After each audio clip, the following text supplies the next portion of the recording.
नमस्कार कक्षा 9 वाले छात्र, जल्दी से हमला इंग्लिश का क्वेश्चन पेपर देख लीजिएगा। इस प्रकार का क्वेश्चन पेपर आपकी परीक्षा में आने वाला है। इस क्वेश्चन पेपर का पूर्णांक 75 अंकों का होने वाला है, समय 3 घंटे का। और इस क्वेश्चन पेपर में टोटल यहाँ पर 16 प्रश्न पूछे जाने वाला है। तो इस क्वेश्चन पेपर का हमारा पहला क्वेश्चन दिया। पहले क्वेश्चन में आपको एक पैसेज दिया है। इस पैसेज को आप ऊपर से लेकर नीचे तक अच्छे से ध्यानपूर्वक पढ़ लीजिएगा। इसको पढ़ने के बाद यहाँ पर हमें 5 क्वेश्चन दिए, पांचों के आंसर आपको पैसेज में से छाट कर लिखना होगा परीक्षा में। तो आपका पहला क्वेश्चन देख लीजिएगा। पहले क्वेश्चन में आपको राइट आंसर बी वाला आयरन मैन आपको लिखना है। दूसरा क्वेश्चन देख लीजिएगा, Sardar Patel had the great skill for, इसमें आपको राइट आंसर सी वाला आपको लिखना है। अब आपका 3 वाला क्वेश्चन देख लीजिएगा। 3 वाले क्वेश्चन में आपको क्या करना है, इस वर्ड का आपको ऑपोजिट बताना है। तो इसमें आपको राइट आंसर सी वाला स्मूथ आपको लिखना है। चौथा क्वेश्चन देख लीजिएगा। चौथे क्वेश्चन में आपको राइट आंसर सी वाला आपको लिखना है। अब आपका 5 वाला क्वेश्चन देख लीजिएगा, find out the word from the passage which है मीन्स लक। लक का मतलब आपको बताना होगा। तो इसमें आपको राइट आंसर फॉर्चून आपको लिखना है। अब आपका दूसरा क्वेश्चन देख लीजिएगा। दूसरे क्वेश्चन में भी आपको एक पैसेज दिया, ये भी आपकी परीक्षा में 5 नंबर का पूछे जाने वाला है। तो आप इस पैसेज को ऊपर से लेकर नीचे तक अच्छे से पढ़ लीजिएगा। इसको पढ़ने के बाद इसके नीचे आपको 5 क्वेश्चन दिए। आपका पहला क्वेश्चन देख लीजिएगा, the opposite of the word empathy is, इसमें आपको राइट आंसर ए वाला फुल आपको लिखना है। दूसरा क्वेश्चन देख लीजिएगा, द मैन वाज वॉकिंग, तो इसमें आपको राइट आंसर ए वाला आपको लिखना है। अब आपका तीसरा क्वेश्चन देख लीजिएगा, व्हाट डिड ही फाइंड, तो इसका आंसर आपको कहां से लिखना है, इसका आंसर आपको लिखना होगा यहां से लेकर यहां तक, ठीक है। अब आपका चौथा क्वेश्चन देख लीजिएगा। तो चौथे क्वेश्चन का आंसर आपको कहां से लिखना है, तो चौथे का आंसर आपको लिखना होगा यहां से लेकर यहां तक, आपको चौथे का आंसर लिख लेना है। अब आपका यहाँ पर क्वेश्चन 5 देख लीजिएगा, who gave the process to the traveller, इसमें आपको लिखना होगा सिंपल सा आपको मेन लिख देना है, ठीक है। मेन आपको यहाँ पर 5वें क्वेश्चन का आंसर लिख देना है। अब आपका सेक्शन बी से हमारा क्वेश्चन नंबर 3 देख लीजिएगा। इसमें आपको एक पैसेज दिया, आप इस पैसेज को ध्यान पूर्वक पढ़ लीजिएगा। इसको पढ़ने के बाद इस पैसेज में आपको सबसे पहले टाइटल लिखना होगा। टाइटल के बाद आपको यहाँ पर नोट्स बना के लिखना है एग्जाम में। तो इसका आंसर देख लीजिएगा। इस प्रकार से आपको टाइटल और नोट्स बना के लिखना है, ठीक है। अच्छे से देख लीजिएगा। इसको देखने के बाद इसका आगे का भी आपको दिया हुआ है। अब यहाँ पर हमारा क्वेश्चन नंबर 4 देख लीजिएगा। इसमें आपको एक एप्लीकेशन लिखना है। कौन सी लिखना है, कैरेक्टर सर्टिफिकेट की। और इसके और वाले क्वेश्चन में आपको एक लेटर लिखना है। इनके आंसर आपको मिल जाएंगे इस वीडियो के लास्ट में। अब आपका क्वेश्चन नंबर 5 देख लीजिएगा। इसमें आपको एक ऐसे लिखना होगा। तो आप किसी एक टॉपिक पर एक ऐसे एक निबंध याद कर लीजिएगा।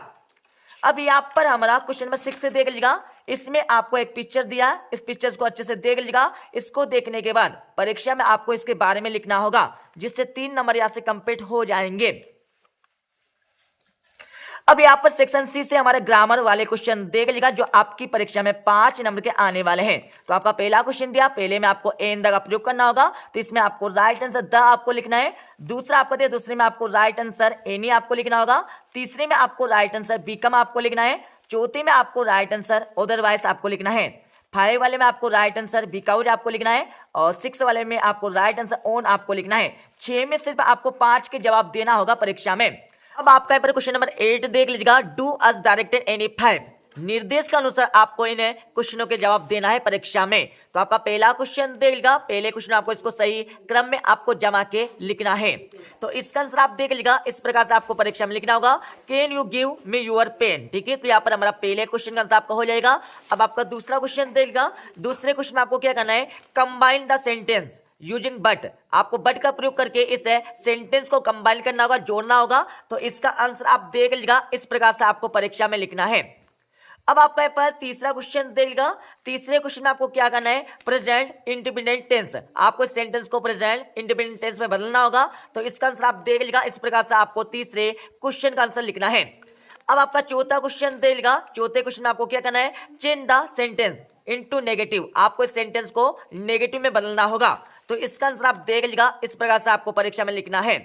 अब आपका यहाँ पर 5वां क्वेश्चन देख लीजिएगा। 5वें क्वेश्चन आपको क्या करना है, change the sentence into fast continuous tense, आपको सेंटेंस को फास्ट कंटिन्यूअस टेंस में बदलना होगा। तो इसका आंसर आप देख लीजिएगा। इस प्रकार से आपको लिखना है, ठीक है।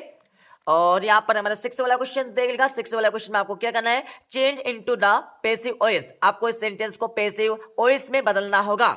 तो इसका आंसर आप देख लीजिएगा। इस प्रकार से आपको परीक्षा में लिखना है।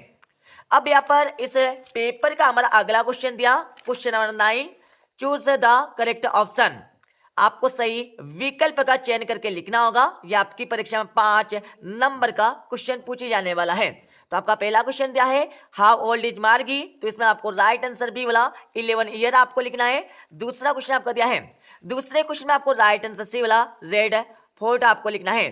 तीसरा क्वेश्चन देख वेयर वाज कलाम बोर्न, तो इसमें आपको राइट आंसर ए वाला आपको लिखना है। चौथा क्वेश्चन देख Kathmandu is the capital city of, इसमें आपको राइट आंसर बी वाला नेपाल आपको लिखना है।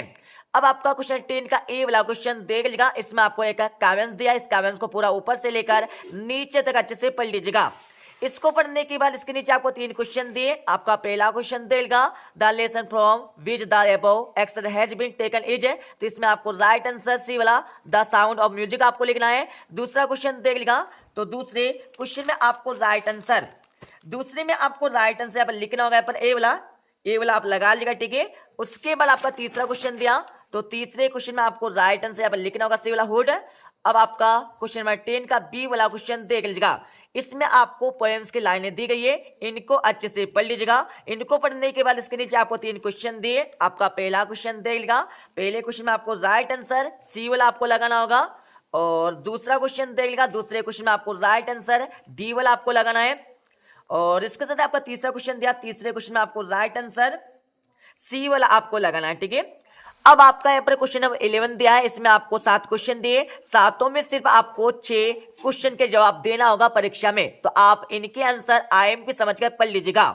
अब यहाँ पर हमारा क्वेश्चन 12 दिया, इसमें क्या करना, आपको 3 क्वेश्चन दिए, तीनों में सिर्फ आपको 2 क्वेश्चन के जवाब देना होगा परीक्षा में, तो आप इनको भी आईएमपी समझकर पढ़ लीजिएगा। अब आपका 13वां क्वेश्चन दिया है answer of the following question in 31 and 2, आपको यहाँ पर 3 क्वेश्चन दिए, तीनों में सिर्फ आपको यहाँ पर 2 के जवाब देना होगा परीक्षा में, तो इनको भी आप आईएमपी समझकर पढ़ लीजिएगा। अब आपका 14वां क्वेश्चन दिया है answer the question in about 75 word, आपको यहाँ पर 2 क्वेश्चन दिए, दोनों में सिर्फ आपको 1 क्वेश्चन का जवाब देना होगा एग्जाम में, तो इनको भी आप आईएमपी समझकर पढ़ लीजिएगा। अब आपका यहाँ पर 15वां क्वेश्चन दिया है answer the question in about 75 word, आपको क्या करना है, इस क्वेश्चन में 2 क्वेश्चन दिए, दोनों में सिर्फ आपको 1 का जवाब देना होगा परीक्षा में, तो आप इसको भी आईएमपी समझकर पढ़ लीजिएगा। 15वें के बाद यहाँ पर हमारा 16वां क्वेश्चन दिया है answer the question in about 75 word, आपको यहाँ पर 2 क्वेश्चन दिए, दोनों में सिर्फ आपको यहाँ पर 1 का जवाब देना होगा एग्जाम में, तो इनको भी आप आईएमपी समझकर पढ़ लीजिएगा। आपको यहाँ पर क्वेश्चन नंबर 11 से लेकर 16 तक के आंसर अगली वीडियो में मिल जाएंगे। तो आप इस क्वेश्चन पेपर का यहाँ पर आंसर भी देख लीजिएगा। तो हमारा पहले क्वेश्चन का आंसर आपको दिया है, ठीक है, जिसमें आपको एक पैसेज पूछेगा था, इस प्रकार से आपको परीक्षा में लिखना है। और ये हमारा दूसरे का आंसर आपको हो जाएगा, ठीक है, दूसरे क्वेश्चन में भी आपको एक पैसेज पूछेगा था, तो इनके आंसर आपको दिया हुआ है, अच्छे से देख लीजिएगा। और यहाँ पर सेक्शन बी से आपका क्वेश्चन 3 पूछा गया था, जिसमें आपको टाइटल एंड नोट्स आपको बना के लिखना है, तो इस प्रकार से आपको टाइटल एंड नोट्स आपको बना के लिखना होगा परीक्षा में, अच्छे से देख लीजिएगा। अब यहाँ पर 7 वाले के आंसर देख लीजिएगा, 7 के आपके आंसर हो जाएंगे, और ये हमारे क्वेश्चन 8 के आपके आंसर हो जाएंगे, ठीक है। 8 के बाद यहाँ पर हमारा 4 का आंसर देख लीजिएगा। इस प्रकार से आपको परीक्षा में एप्लीकेशन लिखना है, तो पूरी अपनी रफ कॉपी में लिख लीजिएगा, ठीक है। इसको लिखने के बाद यहाँ पर हमारा क्वेश्चन 4 का यहाँ पर और वाले का आंसर देख लीजिएगा, इसमें आपको एक लेटर लिखना है, तो इस प्रकार से आपको परीक्षा में लेटर लिखना है, अच्छे से याद कर लीजिएगा, ठीक है। क्वेश्चन 4 के बाद आपका क्वेश्चन 5 का आंसर देख लीजिएगा, तो ये हमारा क्वेश्चन 5 का आंसर आपका हो जाएगा। तो आपको यहाँ पर क्वेश्चन नंबर 11 से लेकर 16 तक के आंसर अगली वीडियो में मिल जाएंगे, ठीक है। तो मिलते हैं अगली वीडियो में, जब जय हिंद वंदे मातरम।